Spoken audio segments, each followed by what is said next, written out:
பலவித பயம் இருக்குது. பிள்ளைகளை பார்க்கும்போது அவர்கள் எப்படி இந்த உலகத்தில் வாழ்வார்கள் அப்படின்னு ஒரு பயம். பள்ளிக்கூடம் முடித்து கல்லூரி முடித்து அடுத்த நாள் ஒரு லேத்தில் போய் வேலை செஞ்சேன். ஏன்னா குடும்பத்தில் வறுமை இருந்தது. அதுக்கப்புறம் ஃபேப்ரிமக் அப்படின்னு சொல்கிற ஒரு கம்பெனியில் போய் ஆஃபீஸில் வேலை செஞ்சேன். நிறைய பயங்கள்.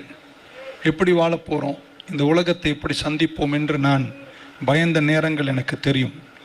அதுக்கப்புறம் அமெரிக்காவில் ஒரு பைபிள் ஸ்கூலில் படிப்பதற்கு கர்த்தர் எனக்கு வாசலை திறந்தார். அந்த புக்கை பார்த்த போதே பயம். அங்கே போய் இந்த வெள்ளைக்காரன் கூட படிக்கணுன்றது அது ஒரு பயம். ஜேஎஃப்கே ஏர்போர்ட்டில் போய் ஒரு சின்ன பையனா, குழந்தை பையன், அங்கே போய் இறங்கி நின்ற அந்த ஏர்போர்ட்டை பார்த்த போதே நான் கலங்கினேன், நான் பயந்தேன். அங்கே போனதுக்கப்புறம் அந்த மிஸ்ஸிங்க அதுங்கெல்லாம் பண்ணுற கூத்தை பார்த்து ரொம்ப பயம். கல்ச்சர், அவங்க கலாச்சாரம் என்னை நடுங்க வைத்தது. மொழி ஆங்கிலம் எனக்கு தெரிஞ்சாலும் அவங்கள மாதிரி பேச தெரியாதுன்ற பயம், ஜனங்களை கண்டு பயம், ஏர்போர்ட்டை குறித்த பயம், இப்படி பல்வேறு பயங்கள் நம்முடைய வாழ்க்கையில் இருந்தன.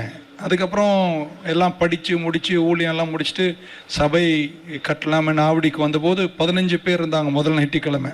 அது பார்த்தபோது இன்னொரு பயம், இதுக்கு மேலே இது வளராதுன்னு. அடுத்த வாரம் நான் நினச்சேன் 12வது ஒரு 30ஆகுன்னு பார்த்தா அது 7ஆக குறைஞ்சி போச்சு. இன்னும் பயம், சபை வளராது, நம்ம ஏன் வந்தோம், இப்படி மனக்கலக்கங்களும் பயங்களும் நம்முடைய வாழ்க்கையில் இருந்து கொண்டு தான் இருக்கிறது. ஆமேன்.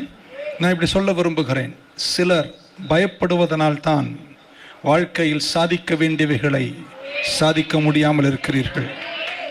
இந்த வார்த்தைக்கு நீங்கள் ஆமேன் சொல்லணும். தேவனுடைய சத்தத்தை கேட்பதை காட்டிலும் பயத்தின் சத்தத்தை நீங்கள் அதிகமாய் கேட்கிறீர்கள். இன்று நான் இப்படி சொல்கிறேன், பயத்தின் சத்தத்தை குறைச்சிட்டு தேவ சத்தத்தை கேளுங்க, நீங்கள் நலமாயிருப்பீர்கள். கர்த்தர் உங்களை பூத்துக்குழுங்க செய்வார். ஆமேன்.